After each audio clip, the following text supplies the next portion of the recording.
Hey everybody, what's going on? I'm Grape Jelly, and this is the Jelly Vision. Welcome.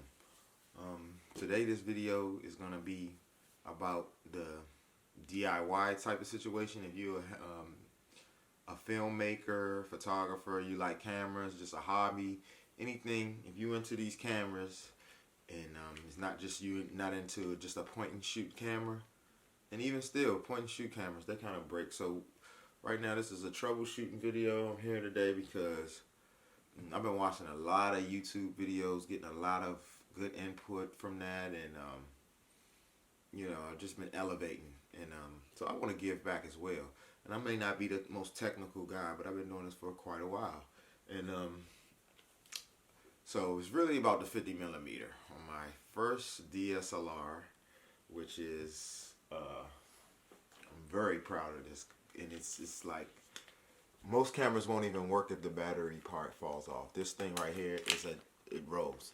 Okay, unfortunately it doesn't do 4K, but because that's where we're at. But the thing is, a lot of people still, especially clients, they're not really, asking for 4K. But when the competition's out there working on 10K and up and everything like that, you just want to be up to date with your equipment. So that's that. But I still rock with my Nikon D7000. It's like what they've come out with the D7100, D72. Now is the D75, and now Nikon is even in D75, 7500, right? That is 4K. So I know it is upgraded. Nikon is like just an amazing photography camera, and it also does amazing video work as well.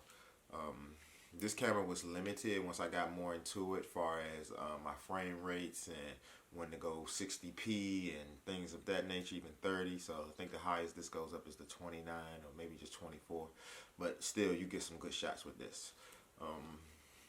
So I have a real strong love for this, no matter how much I upgrade. I've been upgrading anytime I can with a camera. So right now I'm shooting on the Canon 80D, and they've upgraded this to a 90D, which shoots 4K, and this does not shoot 4K as well. I do have a 4K camera, and I'm going to upgrade to a full frame 4K camera. And so it's just all about learning the craft, and just really, I'm good with what I have, but it's an insanity, it's an addiction almost, like, because all of this hype and the promotions, and they're always putting this stuff out, and even the videos, it's like it gets you hyped up. And me, I'm not a renter. I don't want to rent, So I'm going to spend some money to rent. I could save that money up and put it towards the camera. But anyways, I done got way off topic. I'm here today. So in case you having issues, right? Because lenses cost a lot of money. This stuff is expensive, right? So it's about the 50. But before I put the 50 on it, I had the kit lens, right? Which is a 18-105. Very versatile lens, can do a whole lot for you, right? And everything like that. So, what happened with this lens, I was at my daughter's party. It was on the same tripod it's on now. Some kids were running around and knocked this down, and it snapped right here. Like the bracket snapped. So, you couldn't interlock it into your camera. And so, like, I could get footage, but I would have to literally just hold it there. And if it would move, slip. So who wants to do that? And I had this about 2 years. And I looked up the lens and was like, I'm just not worth buying this lens. And I had it and stuff like that. So I bought the 50 millimeter, And I loved it. And then I had got I guess an older, or like a vintage lens, Nikon lens, and that was cool and everything like that. And so what happened is, I'm very rough. I'm a run and shoot kind of guy. I do documentaries as well as music videos. So I'm kind of all over the place. I travel. And so with that being said, the 50 and the other lens, the vintage lens, they were getting bumped up a bit. And so much that, like I said, this one was already broke. And what happened with this was, well, I didn't know, I guess, in all the movement and logistics of me just going from one state to the next, I hear a rattle going on. And so when I try to use the 50, it's like a ghosty, like dreamy effect where everything is very hazy. And the 50 is known for its sharpness and its clarity. And basically, it wasn't clear at all. Like I said, it looked like a dream. Looked like just, it wasn't good, you know. It looked like an effect you would try to put on there, but you could not get a sharp image, and the 50 is known for that. So I was really concerned about it. Kept working on it, trying to fix it, and then I realized, hey, this thing's no good. So one day I looked, and so this right here is hanging out, just hanging out. No good, bad news, right? So I found the warranty, called Nikon, sent it back. And this is like maybe 3-4 years ago. And so when they get it, they let me know that this lens was not manufactured in the US of A. So I would have to show the receipt proving that I bought it from a Nikon manufacturer. And if I couldn't do it in 30 days, they wouldn't touch it. So 30 days went past. They sent me this Nikon lens right back. So it just set like it was set before. Okay? And so let's go backtrack because it's all about the 50 right now. I love the 50. All right? So, anyways. With this lens, like I said, it snapped. The bracket that holds it right here, snap. Yeah, snap. And of course, it's plastic. So, okay? And so how I fixed this, I looked on eBay or YouTube, found these brackets. Maybe I got 2 of them for $8, and it was very simple. Took all of the screws out, took the old one off, and just simply put this new one back, put this new bracket on right here, and put all the screws back in. I mean, it was really simple. Old lens, but when I put this lens back on the camera, it was just like having a new camera all over again. You know what I mean? And I've been rocking with the 80D, and that was like, and the 80D has the flip out cam, you know, the flip out screen, so I can see myself, which was a great help. The Nikon didn't, so if I'm shooting alone, which is almost a lot sometimes, I'm gonna have to keep reshooting until I get the right, you know, which is time consuming. But I still am loyal to this camera, and like I said, I was looking up cameras and noticed that Nikon had the D7500, which is 4K now, and then they have on the mirrorless end they have a whole Z line, but I like the Z6 and the Z7s, which are full frame cameras, like legit, just real legit. Like, you know, if you're going to do like some real filmmaking, and then of course, like they're dominant in the photography game, so you're going to get a lot out of that. And so with the 50, this was just so like, I had just gave up on the 50. Like, this is no good. I almost could have thrown it away or given it away.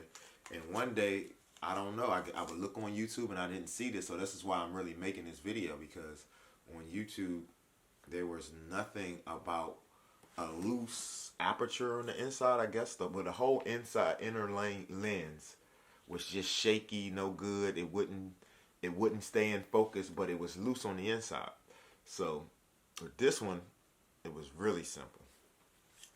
I didn't have to buy anything. I took the little screwdriver, took each one of them out right here, boom, and then you notice this grippy right here, it's metal, more quality. So if this falls and do what the other one did, it probably won't break because of the metal. The camera could maybe even snap more than the lens.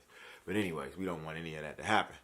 But so what I did, I took all this off, and when I got to the inner lens, I literally just screwed it in and made sure it was tight. No more shaky lens, no more ghostly. Now we're back to that clarity, the sharp image. So you just got to go in there, look and see what's going on. You know, make sure your hands are clean and everything. You got the right tools, and you can really do some amazing things. So I fixed my own lenses for the Nikon. For both of them are Nikons. Now that vintage lens, that broke too. But it had some little different things on it, like I guess on the focus, or there was some things that it was made differently. So, and it was older. So once I opened that up, I wasn't sure where everything went, and there was just different pieces going every which way, and it was just a lot. I can go get it, but maybe I'll just show it in a picture one day or something like that, or I could just Show it right there with the edits and post. And yeah, so this is a fun, extensive learning curve, but it's a fun career. I'm rambling, but I'm trying to really get this vlog going on giving information and enrichment to others, because I've gotten a lot from YouTube and I want to be able to give back. And also I want to make this interactive, so if you don't like the video, or you know, you see some input, or you know, something you want to know and I make it help, please feel free to ask. The Instagram is at JellyVisionDC. You know, look us up. No shaking, like I said, this thing right here was a shaking like a stripper, you know. So it's excitement time. So now it's just, we can just ready to go shoot, you know. Bye. The 50, man. And so while I'm really loyal, especially with this 50, I can get some really good pictures, you know, really good pictures. Like, my thing is videography, cinematography, making short films, and later on really getting in some blockbuster motion pictures, you know. But until then, I love the craft, so I'm doing this behind the scenes thing. I'm doing my own thing, projects, freelance. You know, my dad, and we just keeping it simple. I got a drone for Christmas. Maybe I'll do a video on this. If you have the Neo drone and you've flown it, maybe show some of your footage. I don't know. My lady asked, because I kind of was like, this is 480, and like, you know, like I said, it's 4K. But you know, I heard in another video with the when you put the filter on there and the VHS filter, the 480 kind of looks good. So you know, I'm open to that. But when it comes to clients, would they be interested in it? And so I would like to see how it looks. And you know, it's just about putting out the best quality product that I could put out. Thanks for tuning in to Jelly Vision. This has been troubleshooting your lens with Nikon. The Nikon lens with the 50. How to fix the 50 when it's shaky. You know, when it's loose on the inside, lens broken on the inside. Broke 50 miller, fix. Now, I didn't actually fix it because I'm not going to break it and fix it again, right? I was just so happy. But here's the thing. Once I realized what I needed to do, it only took me 2 minutes. This was the easiest fix. Way easier than this. Like with this one, it was like I couldn't get the screws in it and stuff like that. But this junk right here, I took it off. Bop, bop, bop, bop, bop. Righty tighty, lefty loosey, something like that. Man, I made sure that thing was tight. I don't know how I unloosened. And so maybe that had something to do with it not being from the US of A or whatever the manufacturer. But Nikon didn't want to touch it. And it's an official Nikon lens. You know? Not a Sigma, it's a Nikon. But I guess they got manufacturers out the country. And I don't know if the US of A manufacturers recognize or honor that. So this is just something to think about. But I still love Nikon. I kind of want to mess with the Nikon D. No, not D. This is the D series, and they like, we on mirrorless right now. I'm not going to even go to the cinema cameras because I don't have the budget for it. Simple as that. But yeah, the mirrorless, man, Nikon, I heard they making a big splash with that Z, with the Z line, and I really want it, but I done already jumped out there with my 4K game, and I'm messing with Panasonic and Lumix. So you know, the next camera gonna be probably, we gonna get to the next video on that one though, man, because I'm about to order the 25mm for the Panasonic G85, you know, and which is right here. I'm sorry, and I'm lost in the sauce when it comes to this thing, right? And I just want to put out the best quality product, you know. And so instead of buying cameras, I need to maybe write a story and make sure the story is great, because I'm not just a dude who shoots music videos. I'm a cinematographer and a director and all that. I wear many hats. So yeah, thanks for tuning and listening to my rants. Tune in next time, man. This is fun. I'm gonna try to keep doing these things like this. Once the kids go to bed, get down, I ain't working. Boom. But I need to wrap it up. Tune in, comment, subscribe, share with people you know into this field, and stay motivated. Keep it pumping. Happy New Year, 2020, baby.